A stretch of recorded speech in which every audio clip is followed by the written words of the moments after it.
दोस्तों, इस एपिसोड में हम बात करेंगे सदाबहार युवा हीरो देवानंद की, उनकी एक मदहोश रंगीन रात की, जिसमें उनके साथ थी एक जवान खूबसूरत ब्याहता औरत। कौन थी वो औरत?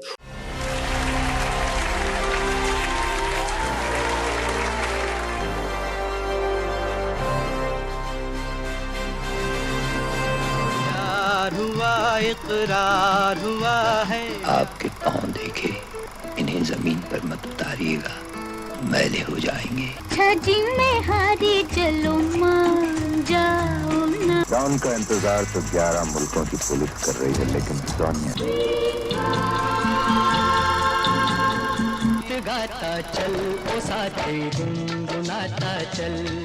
दोस्तों, देवानंद ने लंबा भरपूर जीवन जिया, सुरैया से इश्क किया, अभिनेत्री कल्पना कार्तिक से शादी की, लेकिन उन्होंने जीवन का रस लिया। अभी ना जाओ छोड़ कर के दिल अभी भरा नहीं। जीवन में आनंद लेने का काम उन्होंने तभी से शुरू कर दिया था जब लाहौर के कॉलेज में थे। वहां उनकी एक प्रेमिका थी, दोनों मिलते थे। उनका ये इश्क ज्यादा दिनों तक नहीं चला, क्योंकि फिल्मों में काम करने के लिए उन्हें मुंबई आना पड़ा। अपनी प्रेमिका को छोड़कर उनके साथ बिताए खूबसूरत पलों की यादें छोड़कर। दोस्तों, बंबई में कुछ समय संघर्ष करने के बाद देवानंद को एक फिल्म मिली, नाम था हम एक हैं। यह फिल्म बना रही थी प्रभात फिल्म कंपनी और इसे डायरेक्ट कर रहे थे पीएल संतोषी। फिल्म की शूटिंग पूना में होनी थी, लिहाजा देवानंद को पूना बुलाया गया। पूना में शूटिंग शुरू हुई। नौजवान देवानंद का सपना पूरा हो रहा था, वो हवा में उड़ रहे थे।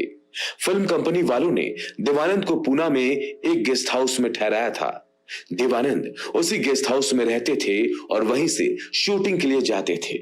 शूटिंग खत्म होने के बाद रात उसी गेस्ट हाउस में अपने कमरे में आ जाते थे। किताब बताती है कि उस गेस्ट हाउस में उस समय एक जवान महिला भी ठहरी हुई थी। उस महिला और देवानंद के कमरे के बीच एक बड़ा हॉल और डाइनिंग रूम था। वहां रहते रहते दोनों के बीच दोस्ती हो गई थी।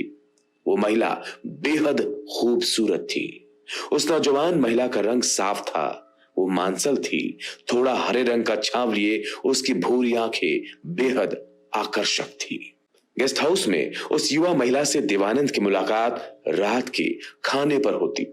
दोनों रोजाना डाइनिंग हॉल में मिलते। वो मुस्कुराते हुए देवानंद से प्यार भरे बातें करती। देवानंद को हर दिन रात के खाने का इंतजार होता। किताबें बताती हैं कि एक रात जब देवानंद गेस्ट हाउस लौटे और डाइनिंग हॉल में उस नौजवान महिला को नहीं देखा तो थोड़े परेशान हो गए।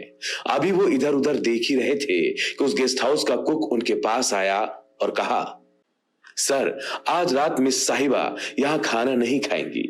ये सुनकर देवानंद थोड़ा परेशान हो गए। कुक ने फिर कहा कि वो अपने कमरे में खाना खाएंगी। मैंने उनका खाना उनके कमरे में भेज दिया है, और हाँ, मैंने आपका खाना भी वहीं भेज दिया है। देवानंद ने लिखा कि इसके बाद मैंने वहीं से उस नौजवान महिला का कमरा देखा। उसके कमरे का दरवाजा भड़का हुआ था, पूरी तरह बंद नहीं था। मुझे लगा कमरे के अंदर कुछ हलचल है। कुक ने फिर कहा, वो चाहती हैं कि आप आज रात का खाना उनके साथ उनके कमरे में खाएं। उन्होंने खासकर आपके लिए स्पेशल डिश बनवाया है। देवानंद को यह आइडिया पसंद आया। उन्होंने कुक को धन्यवाद दिया। कुक ने फिर कहा, गुड नाइट सर, मैं अब किचन बंद कर रहा हूं, अब आपसे मुलाकात कल होगी। इसके बाद कुक चला गया।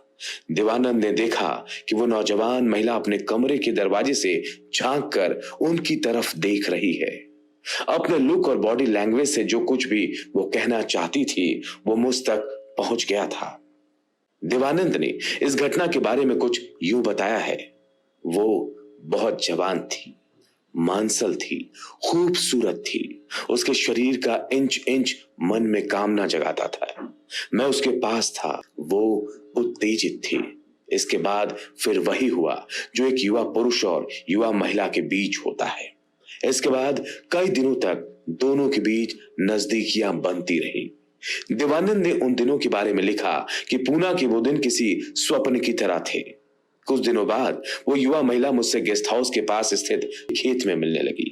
जब देवानंद ने पूछा कि वो उनसे खेत में क्यों मिलना चाहती है, तो उस महिला ने कहा कि मेरा पति आ रहा है। देवानंद को धक्का लगा था।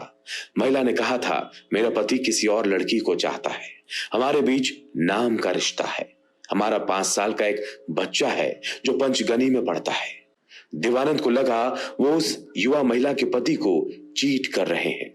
पल भर के लिए कोई हमें प्यार कर ले, झूठा ही सही। इस एपिसोड में आज इतना ही, और अगर अब तक आपने इस चैनल को सब्सक्राइब नहीं किया तो अब जरूर कर ले। अब हमें आज्ञा दीजिए। नमस्कार। प्यार हुआ, इकरार हुआ है। आपके पाँव देखे इन्हें जमीन पर मत उतारिएगा, मैले हो जाएंगे। छजी में हारी चलो मान जाओ ना। डॉन का इंतजार तो 11 मुल्कों की पुलिस कर रही है, लेकिन सोनिया गाता चल ओ साथी, गुनगुनाता चल।